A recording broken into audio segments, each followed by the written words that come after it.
Olá, querido aluno, nosso Centro de Estudos Presbiterianos, seja bem-vindo à nossa aula de hoje. A nossa aula de hoje vai contemplar um dos temas mais importantes na vida da Igreja de Cristo, que é o tema sobre eclesiologia. Nos compete neste momento a estudar sobre a natureza, os poderes e as ordenanças da Igreja de Cristo Jesus.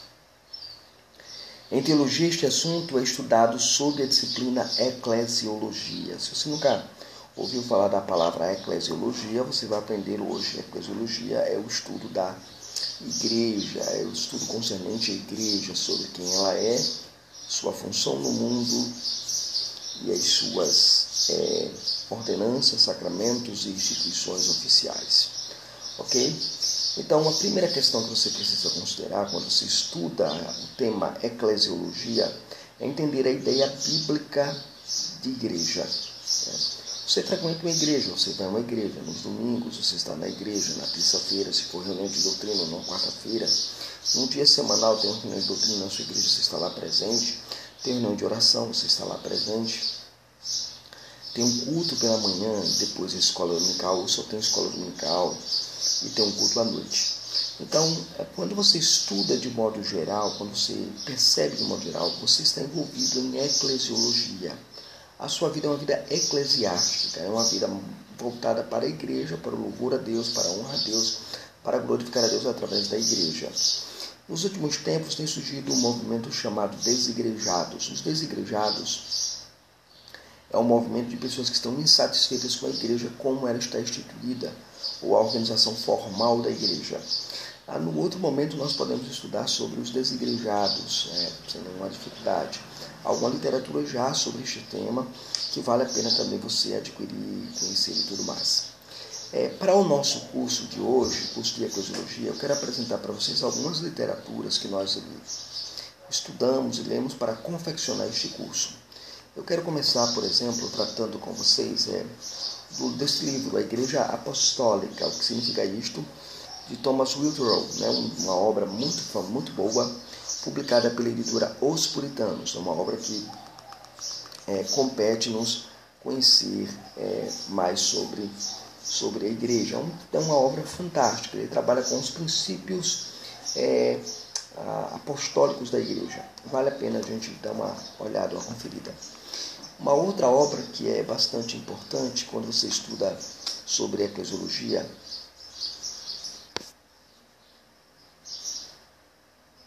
é esta obra aqui do Edmund Clowney, A Igreja, na série Teologia Cristã, publicada pela Cultura Cristã. É uma obra muito gostosa de ler, vale a pena ler. Ele tem uma abordagem muito criteriosa sobre a igreja, uma abordagem contemporânea. É um dos livros mais espessos da série, é um livro que vale a pena você adquirir. A série estava promocionalmente custando os 7 livros que compõem a série, R$170 pela editora Cultura Cristã. Não sei se ainda continuar esta promoção, mas é uma obra que vale a pena você adquirir. Uma outra obra que eu gostaria de recomendar, que nós utilizamos também, foi esta obra aqui, Systematic Theology, volume 2, que aborda a soteriologia, eclesiologia e escatologia do falecido teólogo Moffat Smith, fundador e presidente do Grandview Seminary.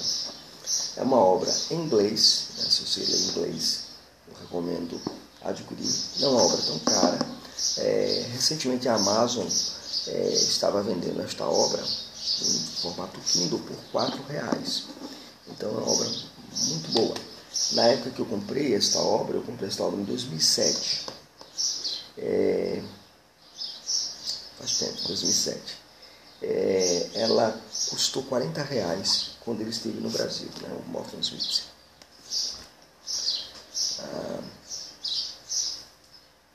Deixa eu ver aqui outra obra muito boa também, que vale a pena você adquirir. Esta obra aqui, 9 Marcos de uma Igreja Saudável, do Mark Dever. Mark Dever é um dos poucos batistas que eu gosto de ler na área de edificação e consolidação de igrejas saudáveis. É uma obra que vale a pena você adquirir, é uma obra que dispensa comentário, é uma obra muito boa esta obra. Também temos as esferas de outras obras relacionadas também à igreja, a culto e tudo mais. A chamada obra do John Stott, o falecido teólogo anglicano, né, John Stott, eu creio na pregação, uma obra muito boa. Ele já está com uma capa nova, segundo essa obra aqui, eu adquiri ela em 2004, na época em que a gente estava pagando a disciplina de pregação. É uma obra muito boa, muito gostosa de ler sobre a marca da pregação da igreja. Deixa eu colocar esse aqui vai ficar aqui, pronto. Uma outra obra muito boa também é esta aqui, O Culto Cristão, Teologia e Prática, do G.G. von Allmen, Jean-Jacques von Allmen, né? É uma obra que é indispensável você ter na sua biblioteca para fonte de consulta, fonte de pesquisa, né? Conhecer mais sobre o culto cristão. E agora a obra que eu acho que eu considero a obra clássica sobre a eclesiologia, atualmente, uma das melhores obras na área de eclesiologia da igreja é esta obra aqui. A Igreja de Cristo, de James Barneyman. É uma obra publicada pela editora Os Puritanos também. São os 2 volumes, é um único volume, então ele é muito espesso. Mas uma obra que apresenta de maneira muito interessante a eclesiologia presbiteriana original. É uma obra que quem é presbiteriano deveria ler, quem não é também deveria conhecer como funciona o sistema de governo presbiteriano original, né? Eu digo original das raízes e como foi desenvolvido a eclesiologia.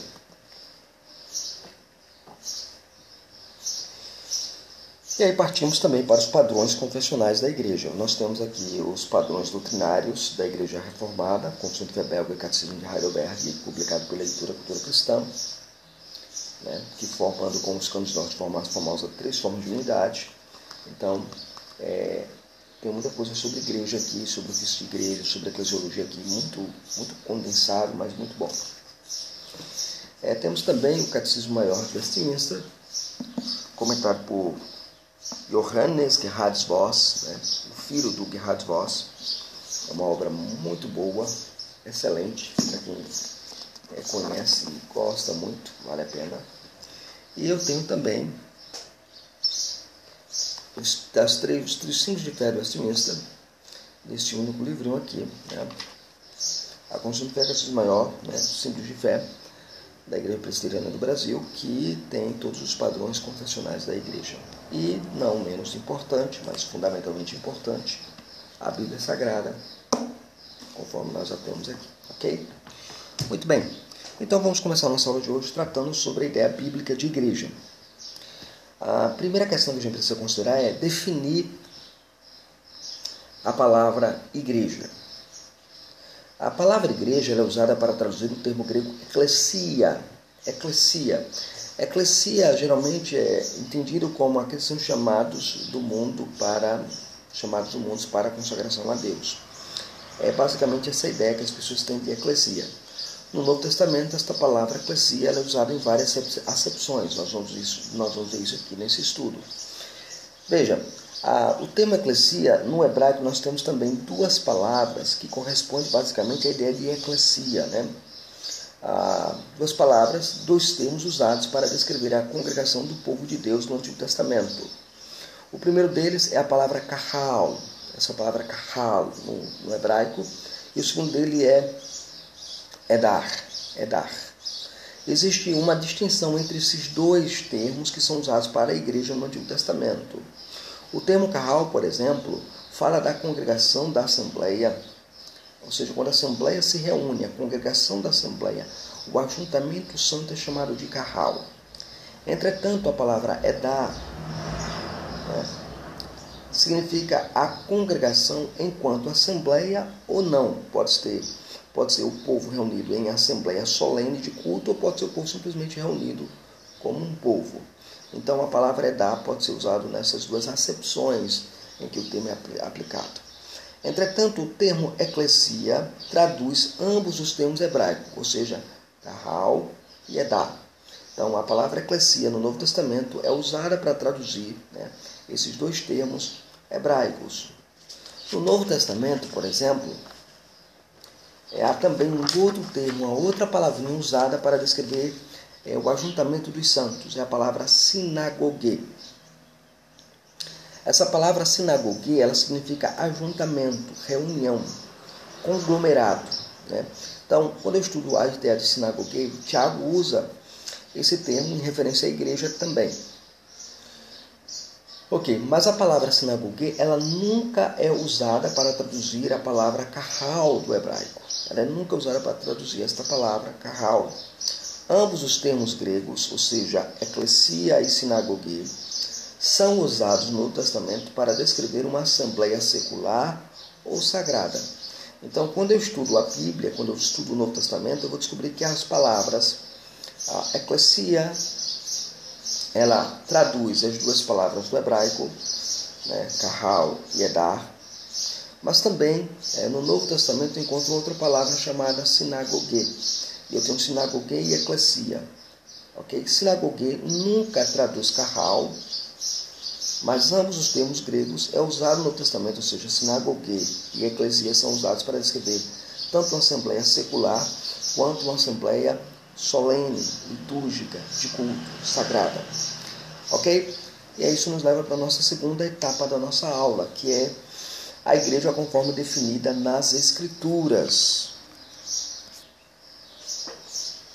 Ok? Então vamos ver isso aqui.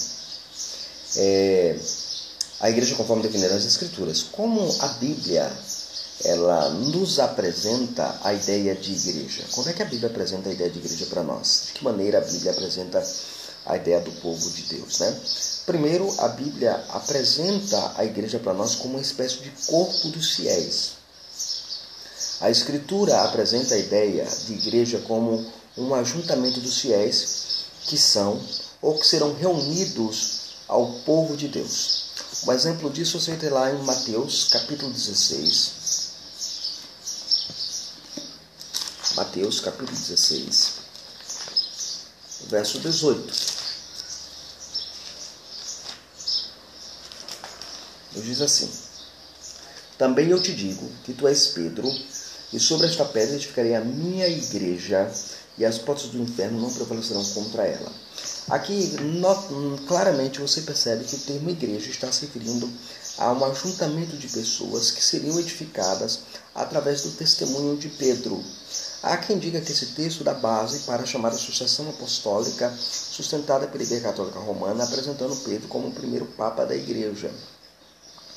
E há aqueles que entendem, por exemplo, que esse texto faz referência ao ato da confissão de Pedro, que edifica a igreja através do seu testemunho da pessoa de Cristo Jesus. Então, a Escritura aqui, nesse caso, apresenta a igreja como um corpo de fiéis e não necessariamente um espaço físico. Sabemos que ao longo da história, algumas igrejas cristãs fecharam as portas, foram encerradas, foram banidas da história da cristandade. Mas a igreja continua existindo como um corpo de fiéis, e é esta referência aqui que Jesus o faz ao usar a declaração de Pedro sobre tu és Pedro, né? Então, essa declaração, quando Pedro responde que Cristo é o Filho de Deus, e ele diz tu és Pedro, e sobre esta pedra, Petro e Petras, né, edificarei a minha igreja, ele está de fato mencionando a ideia de um ajuntamento de fiéis. Ok?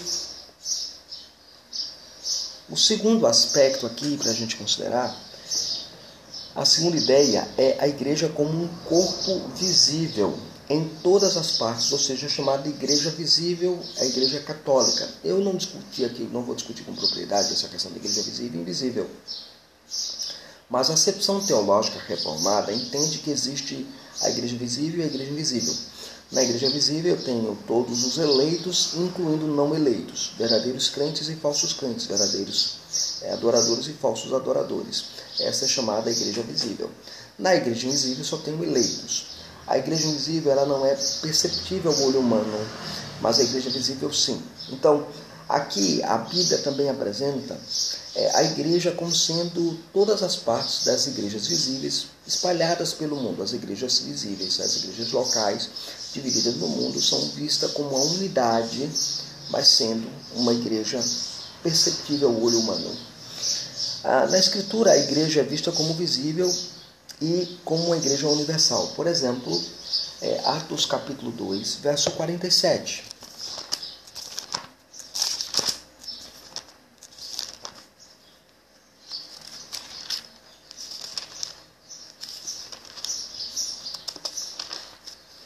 Atos 2, 47.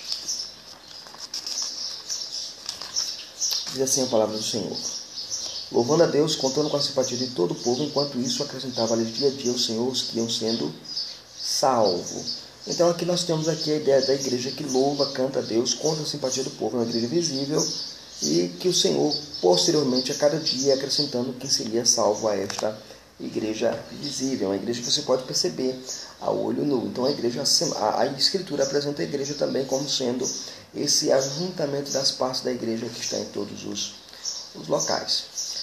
Terceira e última acepção. Tem várias outras acepções. O James Bannerman, na sua obra A Igreja de Cristo, apresenta umas acepções maiores, 5 acepções de como a Bíblia vira a igreja. A igreja se reúne, né? A igreja é vista como um grupo de crentes reunidos em um local. A Escritura reconhece uma reunião de crentes para adoração e para oração como sendo igreja, mesmo quando não há um ministério ordenado para aquilo. Porque há pessoas que entendem, e aí geralmente as pessoas de noções episcopais de governo, que a igreja se está aonde está o pastor, aonde está o papa, onde está o bispo.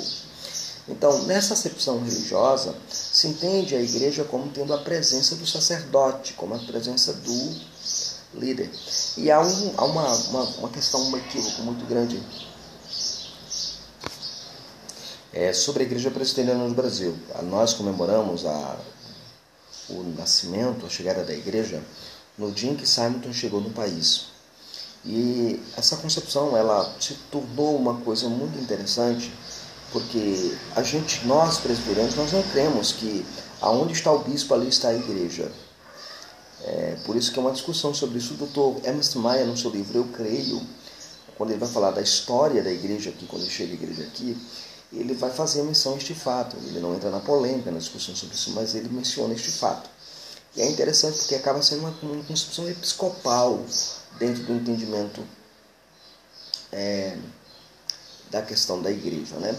Mas aí o grupo de crentes que se reúne, mesmo não tendo esse ministério ordenado, é chamado também de igreja. Abra, por exemplo, a sua Bíblia lá em Atos capítulo 14. Né? Esse texto voltará novamente para o nosso debate, em dado momento. Mas Atos 14, verso 23, nos diz o seguinte: e promovendo-lhes em cada igreja a eleição de presbíteros, depois de orar com jejuns, os encomendaram ao Senhor em que haviam crido. Então, note bem aqui, Paulo ele promove eleições em cada igreja, a eleição de presbíteros. Nós vemos que já existia uma igreja ali funcional, agindo, trabalhando, cultuando, louvando a Deus. Não havia uma liderança organizada. Então, ali se vê igreja, mesmo sem haver a presença de presbíteros naquela comunidade. Então, o entendimento geral se entende que este grupo de crentes reunidos ali, mesmo não tendo um ministério ordenado naquela comunidade, continua sendo vista como igreja. A reunião dos crentes nos lares também indicada nas Escrituras como sendo uma igreja. Por exemplo, Romanos capítulo 16, adiante sua Bíblia, para Romanos 16, versos 3 e 5. Saudai a Priscila e a Áquila, meus cooperadores.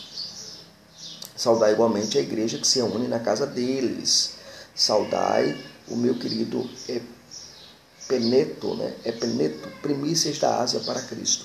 Então, você tem aqui, de maneira muito nítida, muito clara, que a igreja ela se reunia ali naquela residência e era vista como uma igreja completa, mas uma igreja que estava caminhando, progredindo com o Evangelho de Cristo Jesus.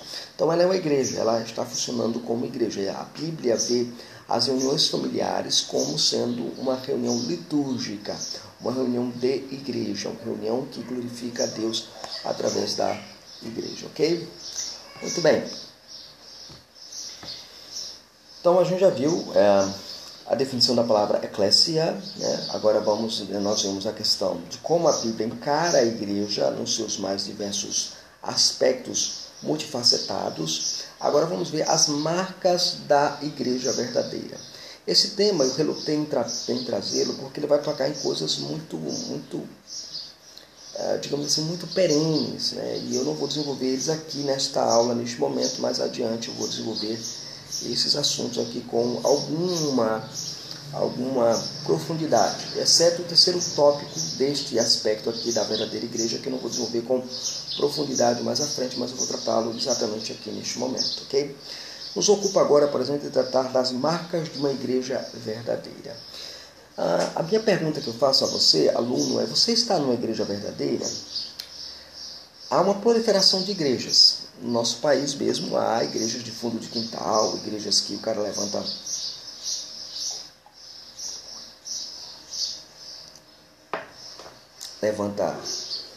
4 pauzinhos, junta lá arma lá uma tenda e diz: aqui é igreja, Jesus abençoa a mão na parede, igreja, Jesus vem, tu fica, igreja cuspe santo de Cristo. Então, a pergunta que eu faço é: você está numa igreja verdadeira? Você está realmente numa igreja onde a palavra de Deus é de fato levada a sério, ensinada e tudo mais? Você está numa igreja de fato? Ou você está em uma agremiação religiosa que te leva para o inferno e não para o céu? Né? Outra questão é: você é membro da igreja que você frequenta? Então, a gente precisa pensar sobre isso. Vamos lá. Muito bem. Isso cabe dentro do aspecto da chamada identidade da igreja. Então, nós vamos trabalhar sobre agora a identidade da igreja. Não é a identidade presbiteriana, né? Esse é um outro curso. Identidade da igreja. É bom lembrar que eu vou tentar não ser dogmático aqui nas nossas aulas, porque eu estou querendo mostrar para as pessoas que vêm para o nosso curso, que são de outras convicções religiosas, elas possam entender como funciona isso em termos gerais. Por isso que eu não vou me aprofundar tanto em determinados assuntos, ok? Então vamos lá. A identidade. Veja-se, por exemplo, a Constituição de Fé belga. Então, deixa eu pegar aqui a Constituição belga, artigo 29. Aqui, Constituição belga. Deixa eu pegar aqui a Constituição belga. Constituição belga, artigo 29. Aqui. Artigo 29, que trata das marcas da verdadeira igreja, de seus membros e da falsa igreja, tá? Aqui. Eu vou pegar a parte que nos interessa. Eu não vou ler todo o artigo, eu vou pegar só a parte que nos interessa, que o artigo coloca. As marcas para conhecer a verdadeira igreja são estas. Primeiro, ela mantém a pura pregação do Evangelho, a pura administração dos sacramentos, como Cristo os instituiu, e o exercício da disciplina eclesiástica para castigar os pecados.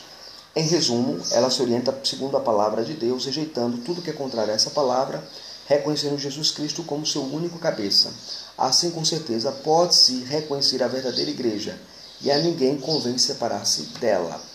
Então, os cristãos reformados do passado, essa é uma das primeiras confissões de fé antiga da igreja, vai afirmar a necessidade de você estar afiliado a uma igreja evangélica e que tem essas características básicas de identidade: pregação, sacramentos e disciplina, ok? São as marcas de uma verdadeira igreja.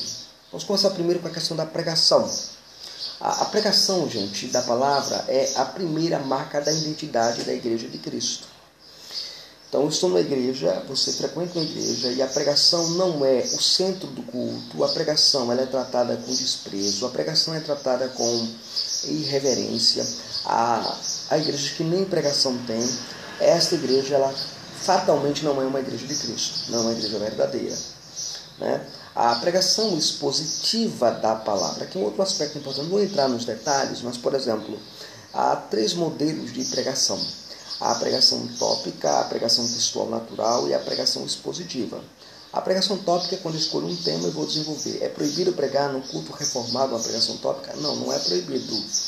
mas não é o essencial na vida de uma igreja reformada. Eu geralmente, quando eu quero fazer uma série de sermões tópicos, eu aviso a igreja: irmãos, hoje vamos fazer uma série de estudos sobre batismo cristão. Então, vai ser uma série de mensagens sobre o batismo cristão. Será uma série de mensagens sobre doutrinas bíblicas. Esses são sermões baseados em doutrinas bíblicas. Esses são sermões geralmente tópicos. São usados para aula, para estudo e tudo mais. Então, são sermões tópicos.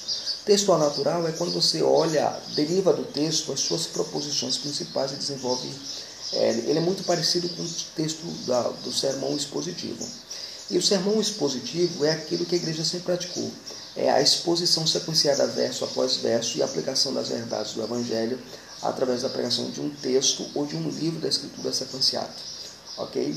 Aí envolve conhecimento de exegese, conhecimento de credos antigos, conhecimento de teologia sistemática e conhecimento de hermenêutica para a interpretação do texto e a aplicação da palavra de Deus.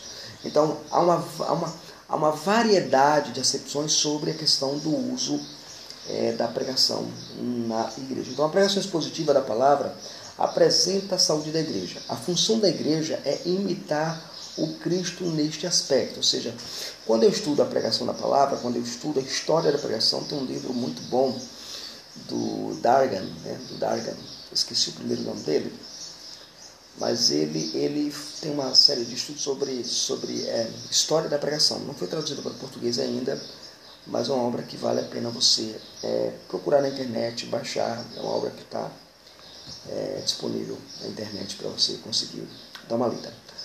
Muito bem, então vamos ver aqui. Jesus foi o proclamador das boas novas. Então a igreja ela precisa imitar a Cristo no ato da pregação. Então vamos lá, abra aí Marcos capítulo 1, verso 14.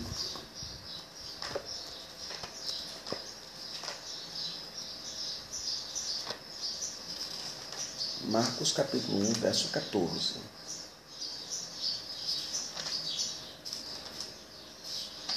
Diz assim a palavra do Senhor para nós. Depois de João ter sido preso, foi Jesus para Galiléia pregando o Evangelho de Deus, dizendo: o tempo está próximo, o tempo está cumprido e o reino de Deus está próximo, arrependei-vos e crede no Evangelho. Aqui está o conteúdo da pregação de Cristo. E Mateus capítulo 4, você volta aí, Mateus 4, volta sua Bíblia lá para Mateus 4, verso 17.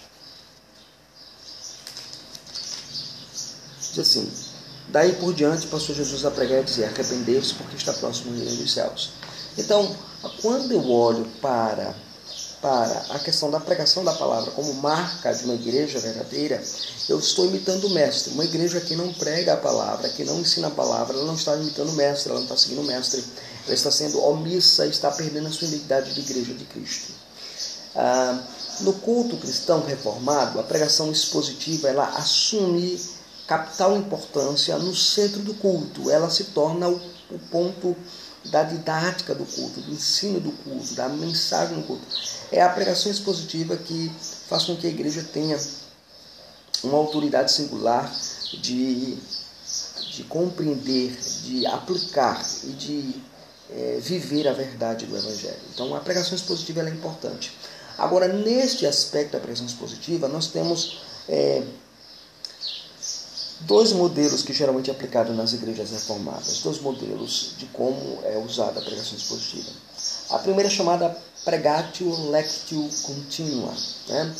É a pregação de leitura contínua, ou seja, consiste na exposição sequenciada de livros bíblicos. É assim que eu pratico na minha igreja. Eu pego livros bíblicos, trabalho esses livros bíblicos durante um período de exposição. Coríntios, Romanos, Antigo Testamento, Gênesis, e assim a gente estava fazendo a série de exposições nos livros bíblicos, seguindo o modelo de Calvino. Calvino fazia exposição, por exemplo, do Antigo Testamento pela manhã e do Novo Testamento pela noite. Então a gente tenta seguir o modelo de Calvino de exposição sequenciada da Escritura, como fazia também David Mark Lloyd Jones, os grandes pregadores do passado, como João Crisóstomo também o fazia. Ok? Também nós temos a chamada pregatio lectio selecta, ou seja, é a pregação expositiva, mas de textos das Escrituras sem a necessidade de uma sequência. É quando você não quer pregar agora mesmo.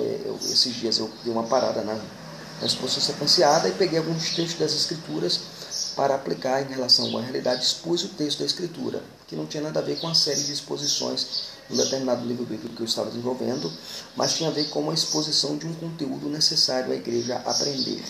Então você tem essas duas linhas dentro da tradição reformada. Você vai encontrar igrejas reformadas que pregam expositivamente a palavra através de livros sequenciados das Escrituras, como fez Lutero, como fez Calvino, como fez o Zwingli, como fez os reformadores do passado, como fizeram os puritanos.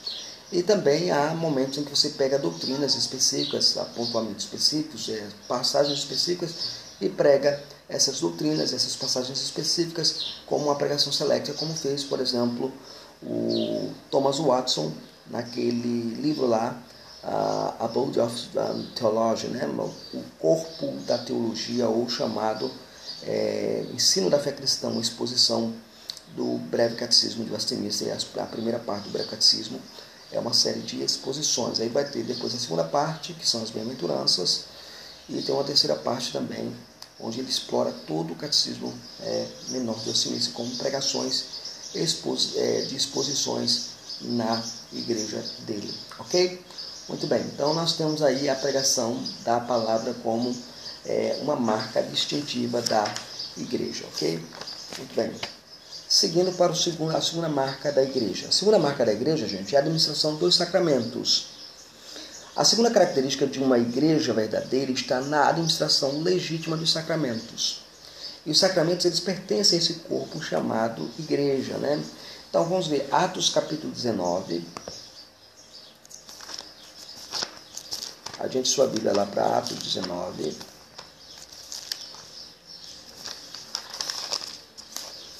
Versos 3 a 5. Então Paulo perguntou: em que pois fostes batizados? Responderam: no batismo de João. Respondeu-lhe Paulo: João realizou o batismo de arrependimento, dizendo ao povo que crescem naquele que vinha e depois dele, a saber, em Jesus. Eles, tendo ouvido isto, foram batizados em o nome de Jesus. Ok? Então, o sacramento do batismo pertence, de fato, à igreja de Cristo. Então, uma igreja, ela precisa praticar o batismo cristão, né?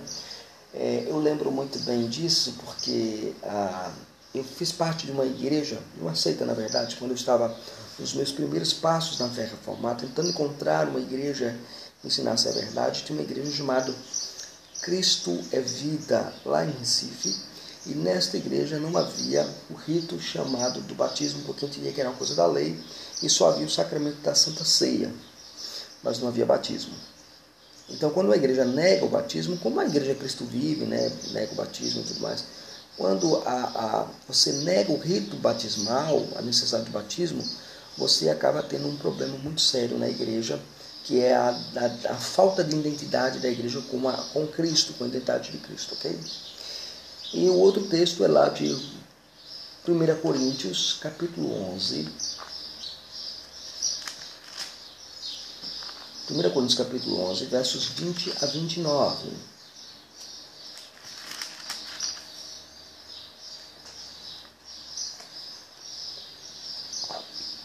Diz assim a palavra do Senhor para nós: Quando, pois, vos reunis no mesmo lugar, não é a ceia do Senhor que comeis, porque o comedes cada um toma antecipadamente a sua própria ceia, há quem tenha fome, ao passo que há também quem se embriague. Não tendes, porventura, casas onde comer e beber? Ou menosprezais a igreja de Deus, e envergonhais os que nada têm, e o que vos direi? Louvai-os? Nisso certamente não vos louvo. Porventura, porque o que eu recebi do Senhor, também vos entreguei. Que o Senhor Jesus, na noite que foi traído, tomou no pão, tendo dado graças, o partiu e disse: Este é o meu corpo, que é dado por vós, fazei isso em memória de mim. Por semelhante modo, depois de haver ceado, também tomou o cálice, dizendo: Este é o cálice da nova aliança do meu sangue, fazei isso todas as vezes que bebeis em memória de mim. Porque todas as vezes que comerdes este pão e beberdes o cálice, anunciais a morte do Senhor até que ele venha. Por isso, aquele que comer o pão e beber o cálice do Senhor indignamente será réu do corpo do sangue do Senhor. Examine-se, pois, o homem a si mesmo, e assim coma do pão e beba do cálice. Pois quem come e bebe sem discernir o corpo, come e bebe juízo para si. Então você vê que o elemento característico da identidade da igreja é o elemento sacramental, tanto o batismo quanto a Santa Ceia.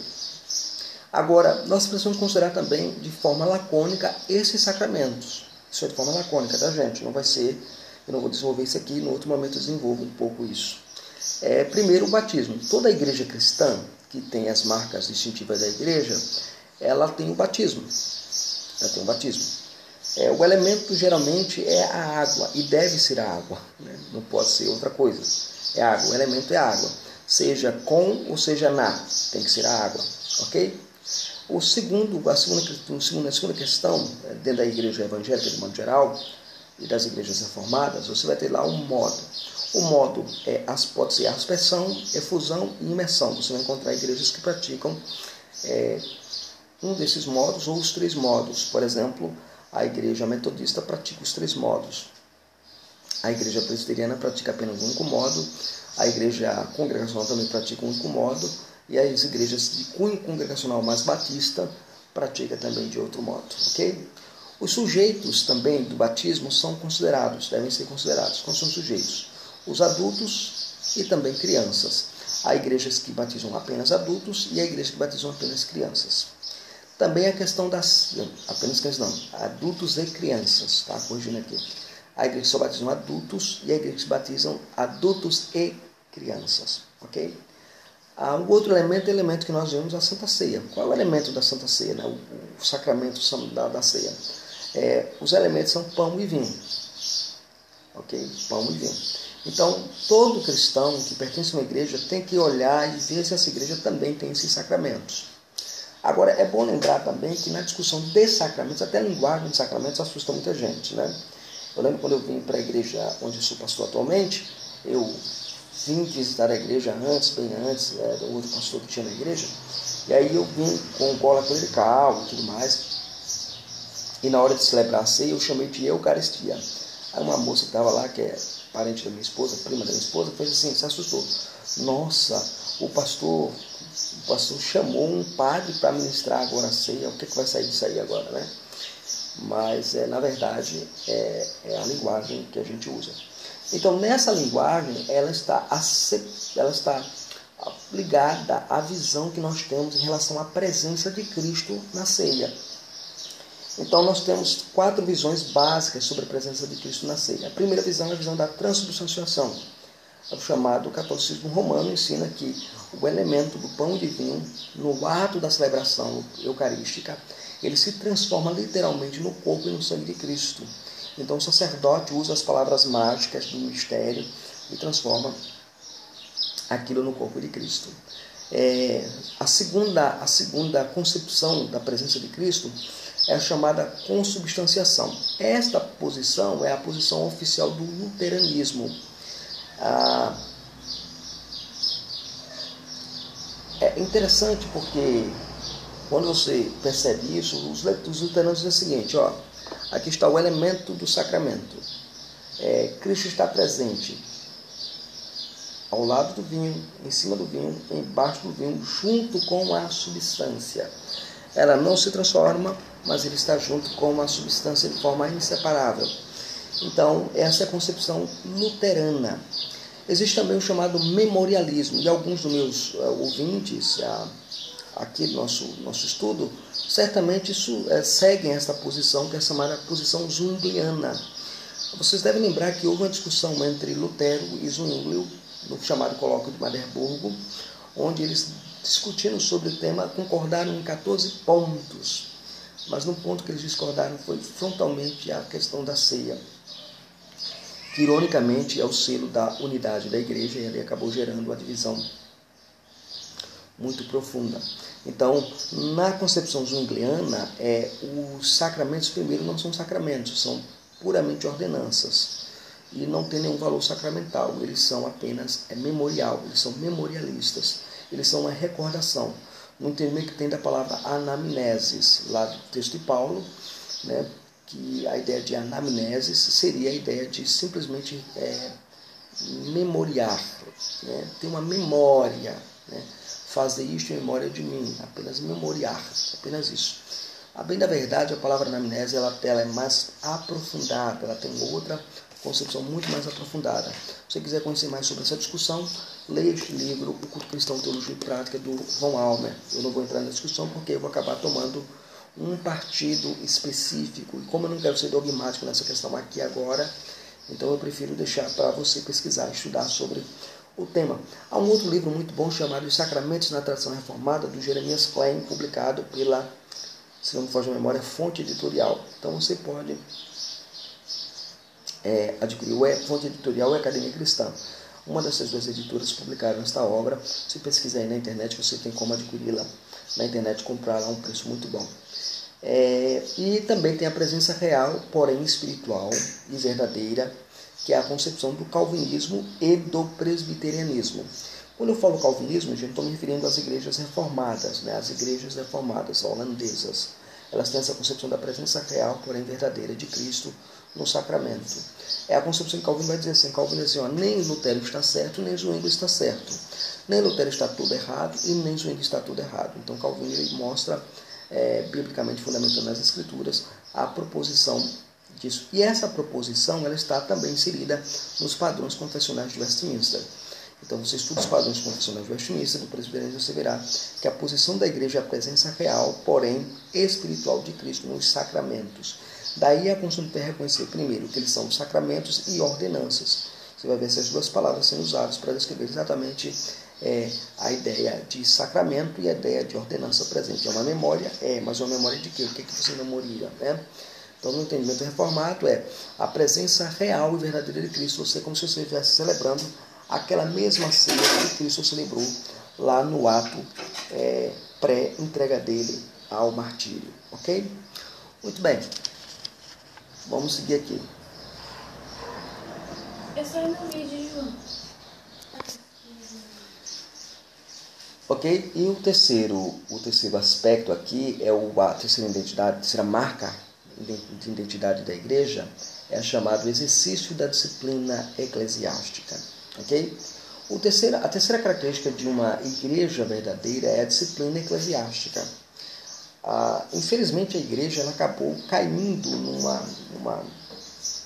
numa vertente muito terrível sobre disciplina eclesiástica, ignorando completamente a importância da disciplina para a santidade e santificação da igreja de Cristo Jesus ao longo da história. Então, uma maneira de você santificar a igreja é o exercício da disciplina. A terceira característica desta igreja é a verdadeira disciplina eclesiástica. Disciplina aqui visa manter a pureza da igreja. Então, há várias concepções de como a disciplina deve ser aplicada. Há os que entendem que a assembleia deve se reunir e disciplinar o membro.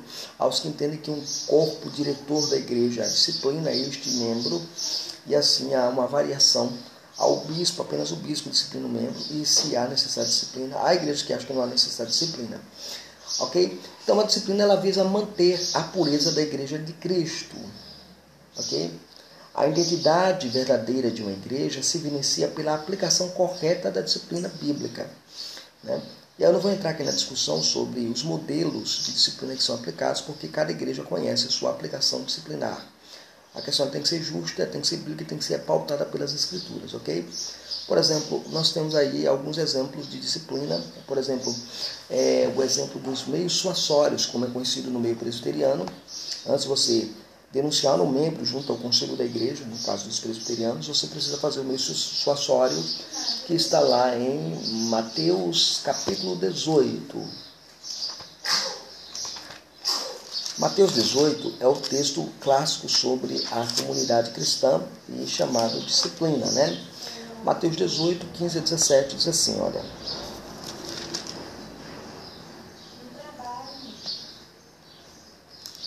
Diz assim, se teu irmão pecar contra ti, vai arguí-lo entre ti e ele só. Se ele te ouvir, ganhasse teu irmão.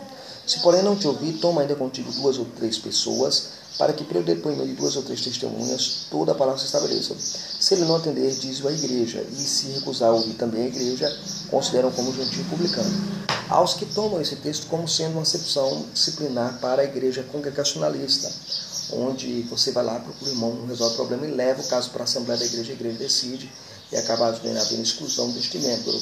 Aos que entendem que esta referência faz menção à igreja, ao bispo, ou seja, como nós falamos, né? Onde está o bispo, ali está a igreja. Então, eu levo o caso para o bispo e o bispo resolve a situação e acabou. E também há aqueles que entendem que um corpo governante, no caso presbíteros, que você leva o caso, tentou resolver com o irmão, não resolveu o problema, levou testemunhas, não deu solução. Então você leva o caso ao conselho da igreja e o conselho da igreja decide o que há de ser feito. Então a igreja que tem sido tomada nessa concepção de conselho, ok? Muito bem. E aí tem outros textos da Escritura que vão falar sobre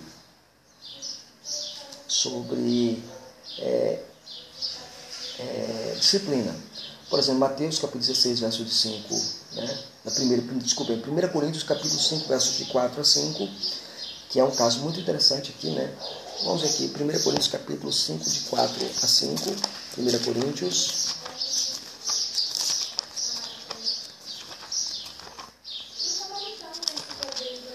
Coríntios de 5, de 4 a 5. Nos diz assim, ó. Em nome de Jesus, né? Vamos começar aqui o verso primeiro, né? Que diz assim, ó. Geralmente se ouve que há entre vós imoralidade tal, que nem mesmo entre os gentios, isto é, haver quem se atreva a possuir a mulher do seu próprio pai. Então tinha um problema na igreja de um crente que estava dormindo com a madrasta, né? Então, um crente dormindo com a madrasta. Ele é visto como algo infâmia, né? E aí nos versos 4 e 5 ele diz assim, Paulo aplica a disciplina, em nome do Senhor Jesus, reunidos vós e o meu espírito, ou seja, o conselho reunido, ou o grupo da igreja, ou a assembleia da igreja, isso depende aqui de como você encara isso, como você vê isso, né? Reunido vós e o meu espírito com o poder de Jesus, nosso Senhor, entregue a Satanás para a destruição da carne, a fim de que o espírito seja salvo no dia do Senhor Jesus. Ok? Então eu tenho aí uma concepção muito clara sobre disciplina. No verso 13 desse capítulo 5 de Coríntios, diz assim, os que foram, porém, Deus os julgará e expulsai, pois, dentre vós o malfeitor. Então você tem aí uma concepção eclesiástica muito dura para o pecado cometido em relação à igreja de Cristo Jesus. Ok? Então essas são as marcas de uma verdadeira igreja. Esta foi a nossa aula de hoje. Espero que você tenha entendido sobre o que nós estudamos, diz respeito à ideia bíblica de igreja, o termo usado.